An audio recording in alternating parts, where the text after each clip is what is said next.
आइए हम लोग देखते हैं Genesis chapter 28, Genesis chapter 3 verse 8 and 24। उसमें हम लोग देखते हैं, Then the man and his wife heard the sound of the Lord God as he was walking in the garden in the cool of the day, and they hid from the Lord God among the trees of the garden.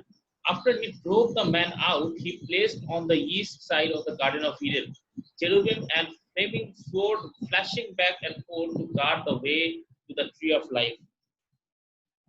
हम लोग देखते हैं कि पहले जब परमेश्वर के साथ आदम और हवा का जो संगति था, परमेश्वर आते थे, उनसे बातचीत करते थे, उनके साथ समय बिताते थे, और उससे क्या होता था कि परमेश्वर और मनुष्य दोनों को आनंद मिलता था कि हाँ, हम लोग एक फेलोशिप में है, संगति में है, एक फेलोशिप में है जहाँ पे हम लोग एक दूसरे के साथ बात कर सकते हैं, एक दूसरे को सुन सकते हैं, एक दूसरे को अपने मन का जो विचारधारा है, जो ख्याल है, वो हम लोग शेयर कर सकते हैं।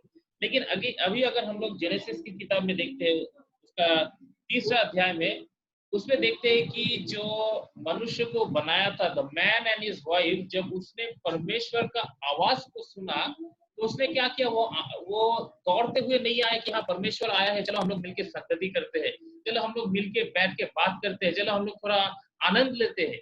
वैसा नहीं हुआ। लेकिन इस टाइम क्या हुआ, परमेश्वर जब आया, उसने क्या किया, they hid from the lord god among the trees of the garden. वो क्या हुआ, वो छिप गया, वो परमेश्वर से छिप गया। तो उसका कारण क्या था? हम लोग एक चैप्टर पहले देखे थे, चैप्टर 1 और 2 में हम लोग देखते हैं कि परमेश्वर का जो संगति है, उस संगति को मनुष्य जो है वो एंजॉय कर रहा है, आनंद उठा रहा है। लेकिन अभी 3रे अध्याय में देखते हैं कि क्या हुआ कि वो अभी उस संगति को नहीं चाहता, उस संगति से वो डर रहा है, परमेश्वर के उपस्थिति में आने के लिए वो डर रहा है, और वो क्या कर रहा है, वो छुप जा रहा है। और ऐसा हुआ कि परमेश्वर ने उन लोगों को निकाल दिया। He drove the man out. He placed on the east side of the Garden of Eden.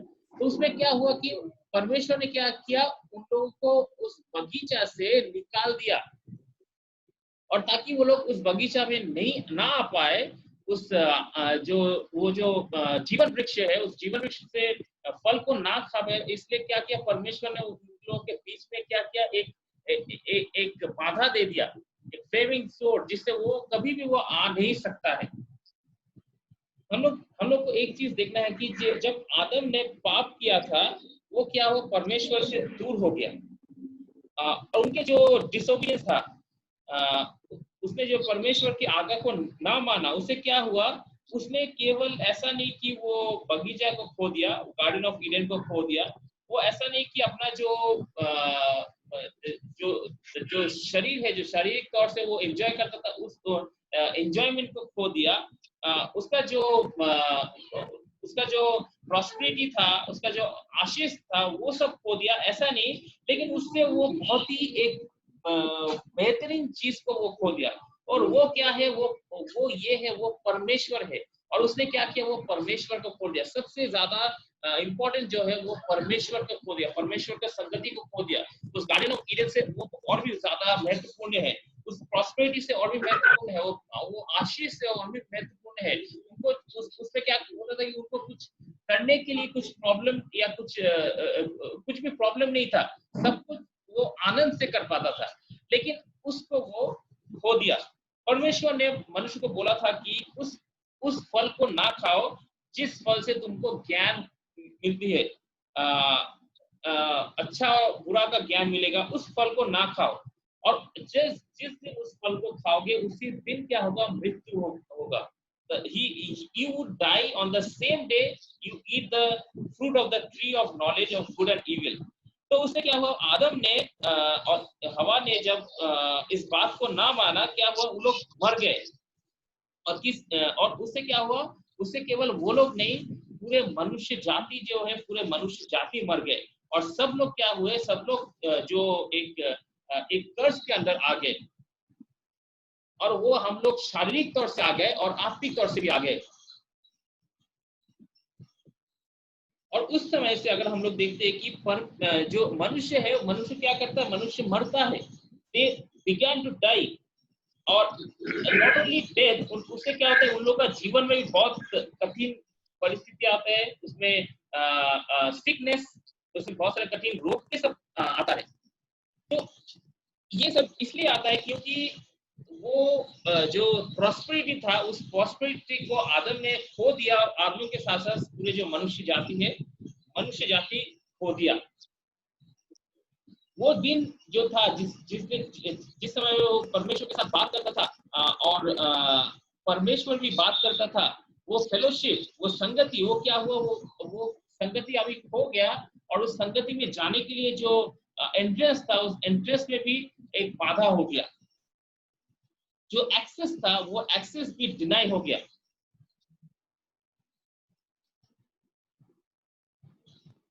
So into this desperately pitiful situation of the Son of God was sent, leaving the throne of God for a season. He was born as a man into this wretched earth, humbling himself and became obedient unto death, even the death on the cross. तो इसमें हम लोग देखते हैं कि ये जो इसमें जो एक नीड है, जो संगति का जो नीड है, वो उससे क्या हुआ, उसे जो मनुष्य जो खो गए, तो मनुष्य को फिर से वापस लाने के लिए परमेश्वर ने क्या किया, परमेश्वर ने अपने पुत्र को उस सिचुएशन में भेजा, उस खराब सिचुएशन में भेजा, जिस सिचुएशन में अभी मनुष्य है, उस सिचुएशन में अपने बेटे को भेजा। He was born as a man into this wretched earth. उस पृथ्वी में वो आके वो जन्म लिया, जो पृथ्वी पहले से ही खराब है। और उसने क्या किया, उसने अपने आप को वो नम्र किया, इवन वो मौत तक वो ओबीडिएंट था। उनका जो उद्देश्य था, वो उद्देश्य था कि उस संगति को फिर से वो वापस ला पाए, ताकि परमेश्वर जो मनुष्य से जो प्रेम करता है, उस प्रेम फिर से वापस वो रिस्टोर हो पाए। तो इसी कारण से परमेश्वर ने क्या किया, अपने बेटे को भेजा। और ये करने के लिए परमेश्वर को दो चीज की जरूरत थी। God had to accomplish two things, ताकि उस ब्रोकन फेलोशिप को फिर से वो रिस्टोर कर पाए। सबसे पहला था कि the legal penalty of man sin had to be paid. मनुष्य ने जो पाप किया, उस पाप का जो पनिशमेंट है, पेनल्टी है, उसको देना था। और दूसरी बात जो है, मनुष्य के अंदर का जो नेचर है, उस नेचर को चेंज करना है। क्यों नेचर को चेंज करना है? जब परमेश्वर से मनुष्य जब दूर हो गया, जब दूर हो जाने के बाद वो क्या हुआ, वो परमेश्वर को खो दिया। और इसलिए अभी मनुष्य जो है वो परमेश्वर को खोजता नहीं है। वो कभी भी अभी परमेश्वर के पास आना नहीं चाहता, परमेश्वर को जानना नहीं चाहता, परमेश्वर से वो छुपता है। परमेश्वर को बोलता है कि हमें अकेला छोड़ दो। हम लोग का कोई डिजायर नहीं है, कोई इच्छा नहीं कि आपको जाने। हम लोग अभी पहले आपसे प्रेम करते, लेकिन अभी आपके खिलाफ हो गए हैं। We are enemy and we are haters of God. तो ये सिचुएशन में आ गया मनुष्य के अंदर, जो ऐसा एक नेचर आ गया कि वी डोंट नीड गॉड, हम लोग को परमेश्वर की जरूरत नहीं है। तो उस नेचर को बदलना था। केवल हम लोग का पाप को ही मिटाना नहीं था, लेकिन उसके साथ साथ हम लोग का जो नेचर है, हम लोग का उस नेचर को भी बदलना था, ताकि उस नेचर बदले। और उस नेचर में हम लोग भी परमेश्वर का जो नीड है, परमेश्वर का जो एक प्रयोजन है हम लोग के जीवन में, उस प्रयोजन को हम लोग जान सके, ताकि हम लोग जान सके कि हम लोग के जीवन में परमेश्वर को छोड़ के और कुछ नहीं है। तो इसलिए सबसे पहला चीज जो अकम्प्लिश करने के लिए परमेश्वर ने क्या किया, परमेश्वर ने लीगल पेनल्टी को पे करने के लिए through the shedding of his own precious blood, Jesus paid an infinite price that was exceeded the entire penalty of all the sins of all men. अपने पुत्र को जो भेजा, उस पुत्र से क्या हुआ कि उन्होंने जब क्रूस पे अपना जीवन दिया, उससे हम लोगों को भी हम लोग का जो पाप है, उस पाप लोगों से मिट गया, और हम लोग फिर से परमेश्वर के करीब आ पाए। और दूसरी बात जो है, द सेकेंड वन, मनुष्य का जो अंदरूनी जो नेचर है, जो चरित्र है, उस चरित्र को बदलना था। तो उससे क्या किया परमेश्वर ने, then through the new birth administered by cherished Holy Spirit, man's spiritual nature could be changed, and life birth where there was only death, and man's restored to an inward capacity of fellowship with God. तो उससे क्या हुआ कि परमेश्वर ने हम लोग को एक नया जीवन दिया। वो पाप में जीवन जो था, वो पुराना जीवन जो था, वो पुराना जीवन क्या होता है, वो हट जाता है, वो मिट जाता है, वो खत्म हो जाता है। और हम लोगों को क्या एक नई जिंदगी मिलती है, एक नया जन्म मिलता है, एक न्यू बर्थ। और वो कौन लाता है? वो हम लोग के बीच में पवित्र आत्मा लाते हैं। और पवित्र आत्मा के जो स्पिरिचुअल नेचर है, वो नेचर हम लोगों को मिलता है। और उसमें हम लोग क्या करते हैं, हम लोग परमेश्वर से फिर से जन्म लेते हैं। और हम लोग जब जन्म लेते हैं, हम लोग के बीच में वो डिजायर उत्पन्न होता है कि हम लोग फिर से अब्बा फादर, अब्बा पिता बोल के पुकारते हैं कि पिता तू मेरे साथ रहना, पिता तू मुझे मदद करना, पिता तेरी जरूरत है मेरे जीवन में, पिता तेरे बिना कुछ भी नहीं हो सकता है। तो वो नेचर बदल गया। अगर हम लोग हिब्रूज में देखते हैं, हिब्रूज चैप्टर 10 वर्स 19 और 22 में, उसमें लिखा है, therefore brothers and sisters, since we have confidence to enter the most holy place by the blood of Jesus, let us draw near to God with a sincere heart and with the full assurance that faith brings, having our hearts sprinkled to cleanse us from the guilty conscience and having our bodies washed with pure water. तो हम लोग को क्या करना है, हम लोग को वो उससे क्या होता है, हम लोग को कॉन्फिडेंस मिल रहा है।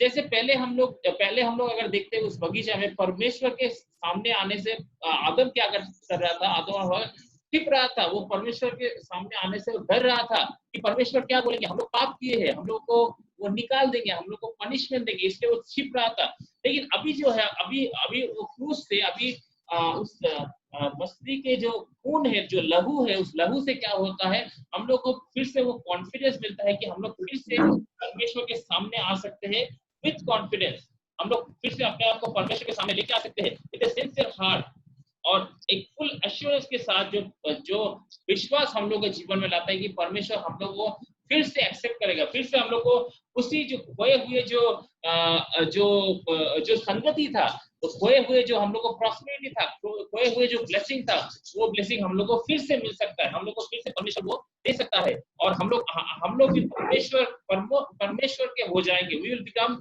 Of God. We are no more enemies of God, but we are friends of God. हम लोग परमेश्वर के मित्र बन जाएंगे। तो परमेश्वर हम लोग को बोल रहा है, Jesus is calling us to know him as a wife knows her husband. यहाँ पे हम लोग देखते हैं कि बहुत एक सुंदर से ये एक हस्बैंड वाइफ रिलेशनशिप के साथ ये कंपेयर किया गया है। जैसे कि एक स्त्री अपने जो हस्बैंड है, अपने स्वामी को जानते हैं, और क्या करते हैं, उसको एंजॉय करते हैं। He is calling us to enjoy him। परमेश्वर हम लोग को भी उनको एंजॉय करने के लिए बोल रहा है। एंजॉय मतलब क्या, उनका जो उपस्थिति है, उस उपस्थिति को एंजॉय करना। उनकी उपस्थिति में क्या, कोई भय नहीं है, कोई डर नहीं है, कोई शंका नहीं है, कोई चिंता नहीं है, कोई टेंशन नहीं है। और उस उपस्थिति को परमेश्वर बोल रहा है कि हम लोग को एंजॉय करने, that we can enjoy him. जैसे कि एक वाइफ अपने हस्बैंड को एंजॉय करता है। यहाँ पे जैसे सॉन्ग ऑफ सोलोमन बोलता है कि I belong to my beloved and his desire is for me. His left hand is under my head and his right arm embraces me. I delight to sit in his shade and his food is sweet to my taste। जैसे एक पत्नी अपने पति को बोल रहा है कि उनका जो बायां हाथ है वो मेरे सर के नीचे है, और जो दायां हाथ है वो क्या है, वो मुझे घेर के रखा है। वैसे ही परमेश्वर का हाथ भी हम लोग को घेर के रखा है। परमेश्वर के हम लोग परमेश्वर के सामने भी आने के लिए मेरा वो इच्छा है कि मैं भी परमेश्वर के पास आऊं, मैं भी परमेश्वर का कहलाया जाऊं। और मैं क्या करूं, मैं परमेश्वर के छाये में मैं रहूं, और मैं उनके जो फल है उस फल को मैं चखूं, क्योंकि वो बहुत ही मधुर है, बहुत ही स्वीट है।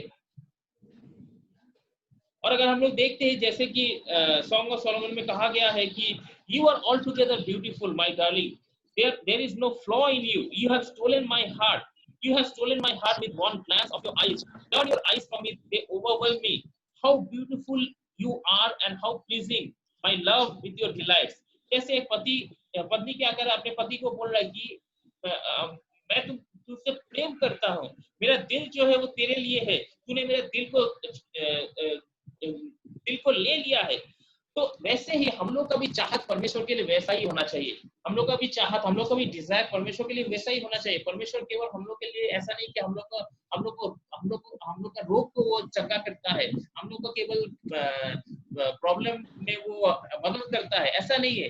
परमेश्वर मेरा चाहने वाला है, परमेश्वर मेरा बिलवेड है, परमेश्वर को मैं एंजॉय करना चाहता हूँ, परमेश्वर के मैं पास आना चाहता हूँ। उस करीबी रिलेशनशिप को परमेश्वर चाहता है कि हम लोग एंजॉय करें। और इसलिए परमेश्वर ने जब अपने पुत्र को भेजा इस धरती पे, वो इसलिए भेजा ताकि केवल वो जो हम लोगों ने पाप किया, ठीक है, हम लोग को फिर से वो स्वर्ग मिल जाएगा, हम लोग फिर से स्वर्ग एंजॉय करेंगे, केवल उसके लिए नहीं, हम लोग केवल स्वर्ग नहीं, हम लोग उसके साथ साथ परमेश्वर का भी एंजॉय करेंगे, परमेश्वर का भी आनंद लेंगे। We are not only invited to know God and to love Him and to behold His lovely face forever. We are called to possess God. हम लोग परमेश्वर को possess करें. In all that He has given us, in the great eternal promises He has made, do not overlook this one supreme promise, the one ultimate gift, this one consummate inheritance. God has given us Himself. परमेश्वर ने वो अपने आप को हम लोगों के लिए दे दिया। परमेश्वर ने खुद को दे दिया हम लोगों के लिए। कि केवल ऐसा नहीं कि परमेश्वर केवल उनका जो स्वर्ग है, वो केवल स्वर्ग को हम लोगों के लिए दिया है, केवल वो जो फल है उस फल को दिया है, केवल वो जो एनवायरनमेंट है उसको दिया है हम लोग को एंजॉय करने के लिए। हम लोग ऐसा सोचते हैं कि ठीक है, हम लोग कभी हम लोग जब हम लोग का टाइम खत्म हो जाएगा इस धरती पे, हम लोग जब उनके पास जाएंगे, क्या होगा, हम लोग उनके साथ रहेंगे और उनके साथ क्या करेंगे, हेवन को एंजॉय करेंगे। लेकिन वही चीज हम लोग जो नहीं सोचते हैं कि हम लोग परमेश्वर को एंजॉय करेंगे। जैसे कि एक हस्बैंड वाइफ का रिलेशनशिप है, जैसे कि एक वाइफ अपने हस्बैंड को एंजॉय करता है। जब अपने पति देर करके घर आते तो फोन करके पूछता है कि आप कहाँ पे हो, आप क्यों लेट करके आ रहे हो। क्यों ऐसा फोन करते, क्योंकि वो चाहता है, उसका जो वो चाहत है कि मेरा पति मेरे साथ आए और मैं उनके साथ समय बिताऊं। वैसा ही हम लोग का भी चाहत होना चाहिए कि हम कब जाएंगे, कब मैं उस संगति में रहूंगा, उस फेलोशिप में रहूंगा। और वो फेलोशिप तभी हो सकता है जब हम लोग अपने जीवन में अपनाते हैं। उसको हम लोग ऐसे करते हैं कि वो क्रूस ही केवल हम लोग संगति में लेने जाने के लिए वो द्वार है। ऐसा नहीं कि हम लोग जब चर्च में जाएंगे, ऐसा नहीं कि हम लोग जब फेलोशिप में आएंगे और उस फेलोशिप में आने से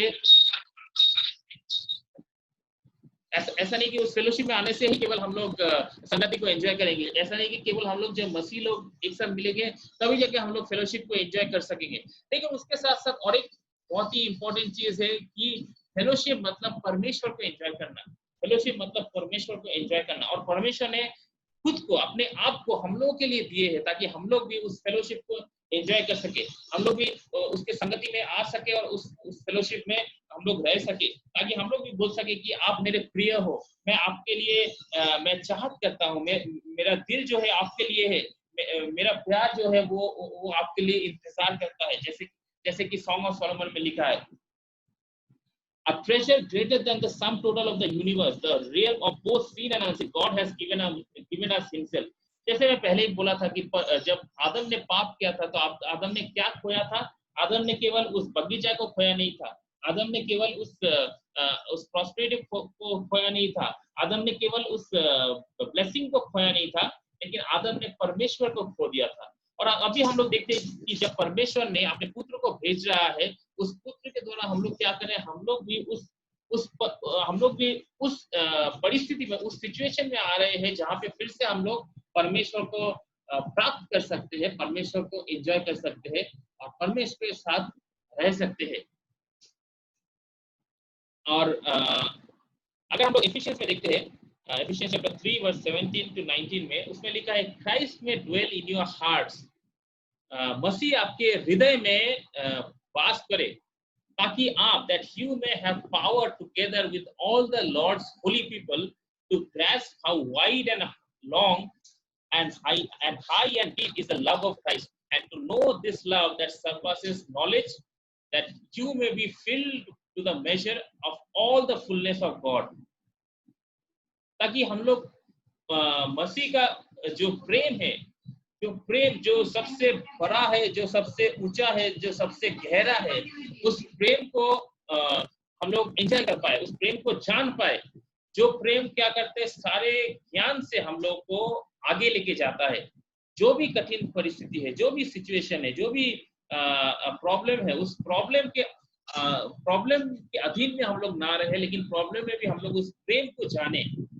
जैसे कि अगर हम लोग प्रेरितों की किताब में देखते हैं, जब पौलुस को और सिलास को जब उस जेल में कैदी करके बना के रखा था, बहुत ही अनकंफर्टेबल सिचुएशन था, बहुत ही एक प्रॉब्लमेटिक सिचुएशन था, बहुत ही ऐसा सिचुएशन था जहाँ पे वो कभी भी कोई, इवन हम लोग को भी अगर रखा जाए तो हम लोग 100 सवाल पूछेंगे परमेश्वर को, क्यों परमेश्वर तूने ऐसा मेरे साथ किया, क्यों उसके साथ नहीं किया, क्यों मैं जब तेरे लिए काम करता हूँ, मैं जब तेरे लिए मिनिस्ट्री करता हूँ, मैं जब तेरे लिए काम करता हूँ, तो क्यों तू ऐसा मेरे साथ किया, क्यों तू मेरे जीवन में ये कठिन परिस्थिति को लेके आया। लेकिन अगर हम लोग उन लोगों के जीवन में देखते हैं, वो लोग वहां पे जेल में बैठ के परमेश्वर को सवाल नहीं पूछ रहे कि क्यों परमेश्वर, क्यों, वाई गॉड वाई, लेकिन उन लोगों ने क्या कर रहा है, उन लोग वहां पे बैठ के वो स्तुति गा रहा है, गीत गा रहा है, भजन गा रहा है, और उससे क्या कर रहा है, परमेश्वर का आनंद ले रहा है। हम लोग जब परमेश्वर की गीत गाते हैं, हम लोग परमेश्वर का आनंद लेते हैं, तो उससे क्या होता है कि हम लोग परमेश्वर को भी हम लोग एंजॉय करते हैं। और अगर जैसे हम लोग देखें कि God has given us himself, परमेश्वर ने हम लोग को उस अपॉर्चुनिटी को दिया ताकि हम लोग फिर से परमेश्वर को एंजॉय कर पाए। और किस मेजर से परमेश्वर हम लोगों को दिया है, God has given us himself without limit, कोई भी सीमा के विहीन हम लोग को दिया है। He has not given us 50% of him, कि हम लोग परमेश्वर के केवल 50% एंजॉय कर सकते हैं, हम लोग केवल 60% एंजॉय कर सकते हैं, लेकिन परमेश्वर को हम लोग 100% पूरी रीति से, पूरी तरीके से हम लोग एंजॉय कर सकते हैं, और परमेश्वर का जो भी है वो हम लोग एक्सेस कर सकते हैं। अगर एक बच्चा जो पिता के साथ रहता है, तो पिता का जो भी है वो उसका है, वो एंजॉय करता है, पिता का जो भी सामान है, जो भी प्रॉपर्टी है, जो भी है, वो एंजॉय करता है, और उसका जो भी जरूरत है पिता उसे देता है।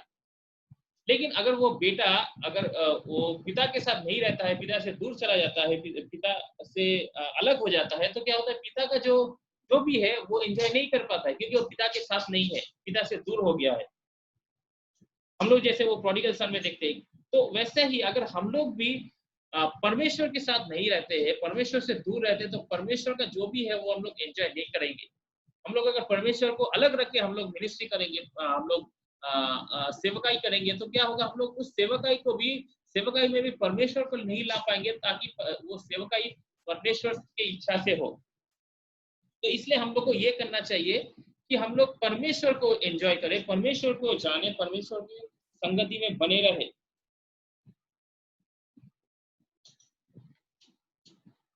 आइए हम लोग देखते हैं पौलुस जो कहा था एफिशियंस में, अभी अभी हम लोग जो बात कर रहे थे, और उसके साथ हम लोग देखते हैं कि एक चीज जो हम लोग को जरूर करना है, वो है कि हम लोग केवल उनके क्रिएशन को एंजॉय ना करें, केवल हम लोग उनको देखते ही रहे, और उनको देख के हम लोग आश्चर्य ना हो, लेकिन उसके साथ साथ हम लोग उनको जाने, उनको महसूस करें, उनको एक्सपीरियंस करें, ताकि परमेश्वर का जो भी है वो सब हमारा हो। All of God is ours, all of God is yours.